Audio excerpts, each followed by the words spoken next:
tener temas de interés y que nos ayudan precisamente a avanzar y estar pendientes, por supuesto, a estar pendientes y recordarnos que la salud, que el bienestar emocional y la salud mental son importantes.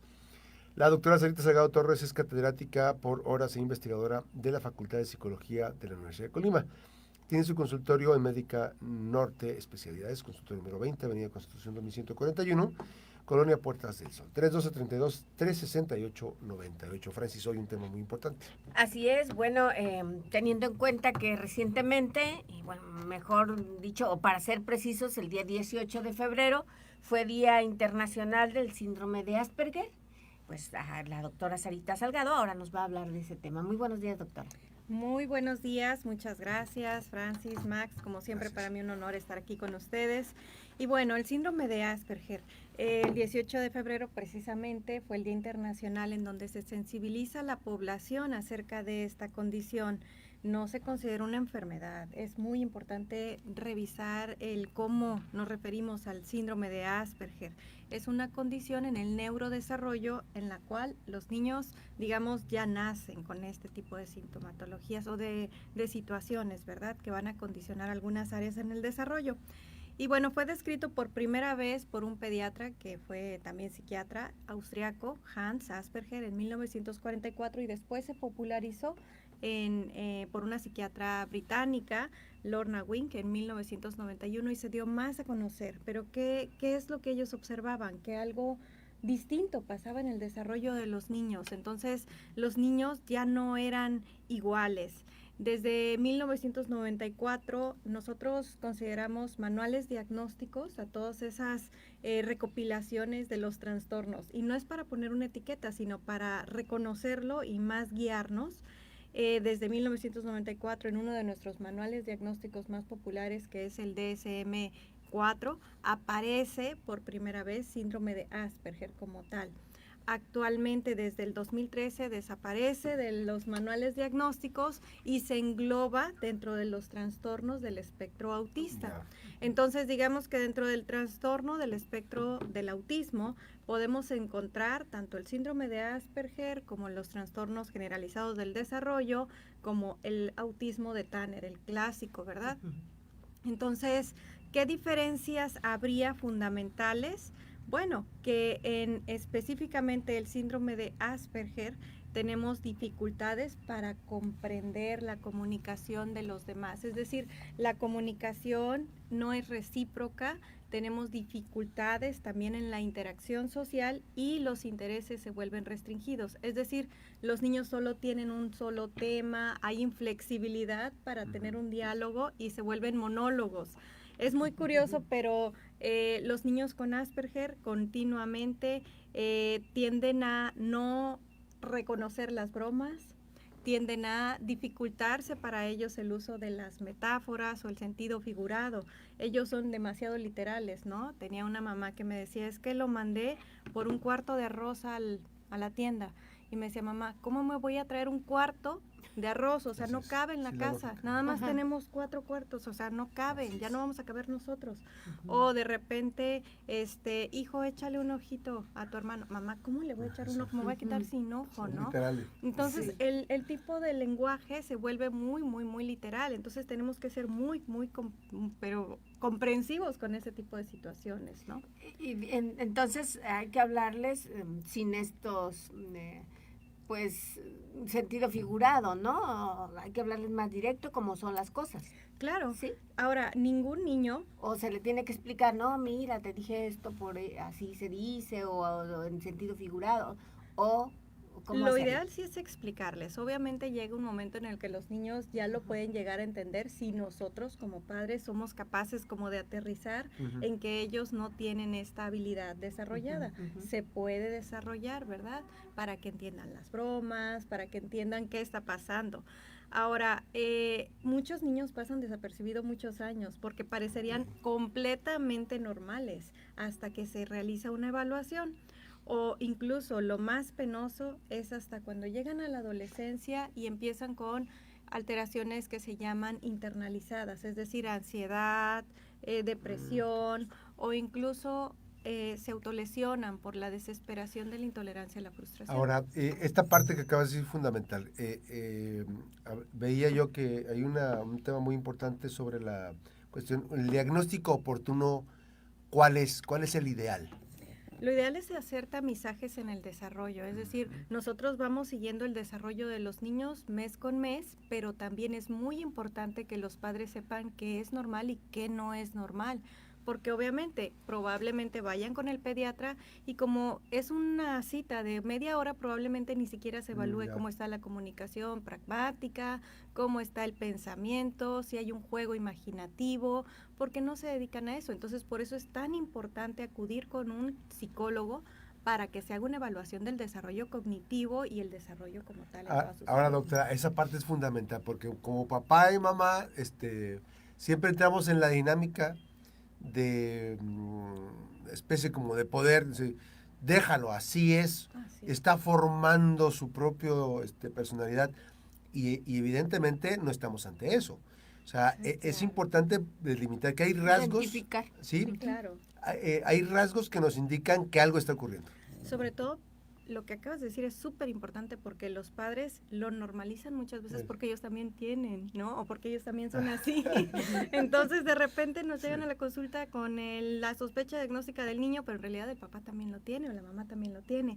Aquí un dato muy complejo es que pues los ojos no ven lo que el cerebro no sabe, ¿no? Entonces, los papás pueden incluso confiar que esto es normal hasta que las maestras ya empiezan a decir, bueno, es que interactúa de una manera distinta, su comunicación es como robot, expresa los sentimientos de una manera distinta, incluso no entiende los sentimientos del otro, evita este contacto ocular, muchas veces los cambios le generan muchísimo estrés, se resiste a los cambios, puede tener estereotipias motoras, puede que no tenga estereotipias motoras, puede que se esté, digamos, orinando sin sentir, puede que se esté haciendo popó y no se dé cuenta. No hay control de esfínteres.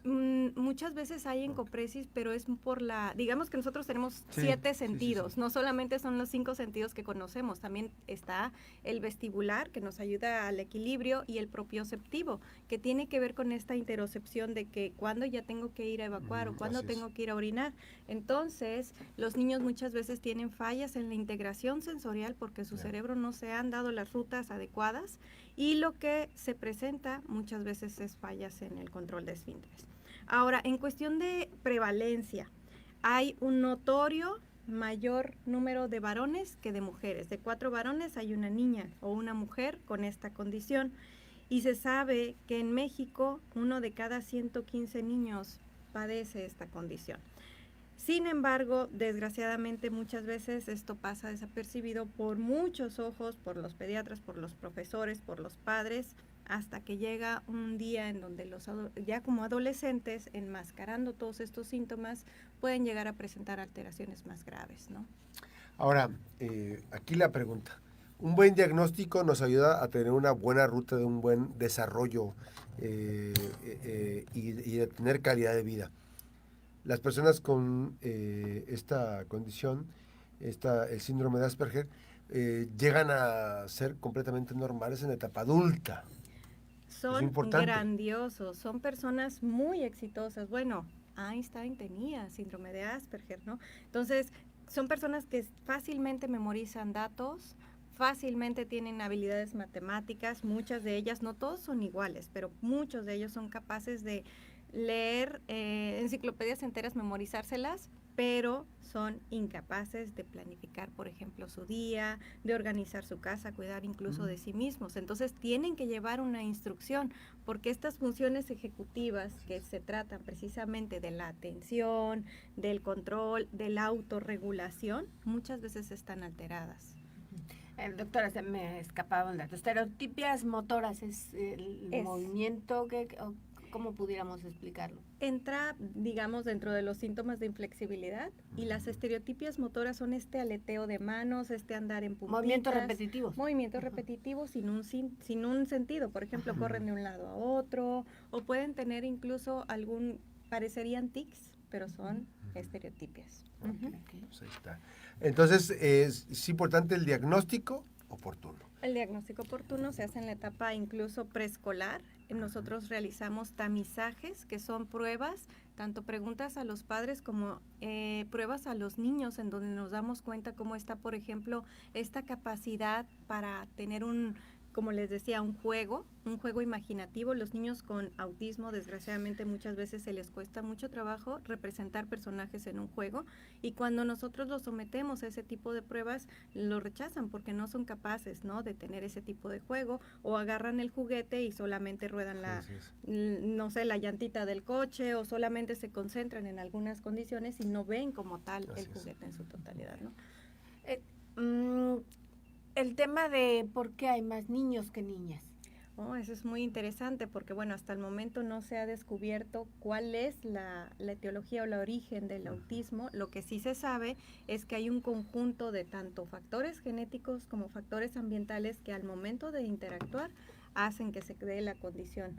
Y bueno, se ha documentado que hay más varones, aún no se sabe por qué, pero hay más varones con esta condición. Y bueno, una de las situaciones muy frecuentes que encontramos es que hay episodios como de berrinches incontrolables, que no son berrinches en realidad.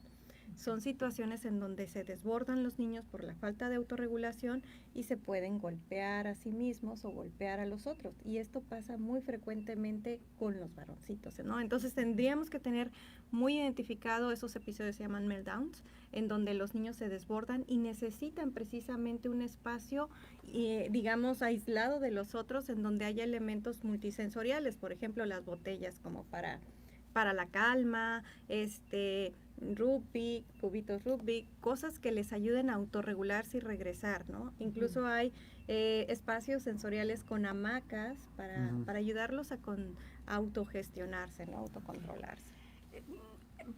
¿Se pudiera detectar o no se puede detectar, supongo, no sé, díganos, por ejemplo, el tamiz neonatal detecta algunas situaciones?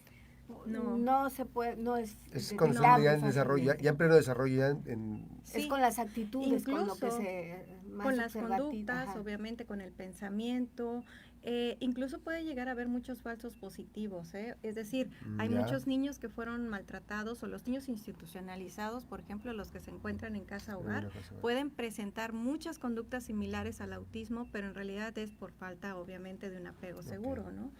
O incluso niños que han estado expuestos mucho a pantallas, desgraciadamente se ven muchas estereotipias motoras que parecerían, pero no lo son. Pues, finalmente, ¿algún dato adicional que quisiéramos colaborar para aportar esta mañana? Sí, bueno, yo quisiera sensibilizar a los padres, sobre todo que si sus hijos están presentando este tipo de condiciones, es decir, su interacción social es distinta, no quiere decir que no haya, no se aíslan, puede tener una interacción social distinta, o puede tener una comunicación, una forma de comunicarse distinta, o intereses restringidos, es decir, solo le gustan los dinosaurios, solo los trenes. Son diferentes. Es una señal ahí. Exacto, son señales que yo creo que sí valdría la pena que se acerquen a un especialista, tanto neuropediatras, paidopsiquiatras, su pediatra de preferencia, para que empecemos a trabajar referente a esto de lo que está sucediendo con sus niños. No tiene cura, pero sí tiene un tratamiento adecuado y los niños aprenden y sensibilizan muy bien. Pero además que son geniales. Sí, no, claro. Yo siempre les digo, son una joya que realmente a veces hay que aprender a valorar. Así es. Y papá y mamá debemos estar prestos y dispuestos a acompañar en este desarrollo precisamente. Gracias, doctora Cerit Salgado Torres. Y las instituciones educativas deberían estar capacitadas también, ¿no? para tratar a esos niños y poderlos guiar, porque hay quienes han rechazado. Sí, desgraciadamente a veces las etiquetas lo único que provocan es ese aislamiento, y lo que más bien quisiéramos nosotros al momento de descifrar una impresión diagnóstica es que las personas se acercaran a investigar, sobre todo los profesores, ¿verdad?, para crear estrategias distintas. Muchísimas gracias a la doctora Cerit Salgado Torres. Ella, en Bienestar Emocional, esta mañana, cada viernes, nos acompaña con un tema importante. Esta mañana con este síndrome de Asperger. Ella es catedrática por horas e investigadora de la Facultad de Psicología de la máxima casa, es la Universidad de Colima. Tiene su consultorio en Médica Norte Especialidades, aquí por la Avenida Constitución 2141, es el consultorio número 20. 312-32-368-98. Recuerde que las buenas noticias también son noticias. Y bueno, pues agradecemos a la doctora. Gracias, doctora. Gracias a ustedes. Vamos a ir a una pausa, regresamos con más información en la recta final.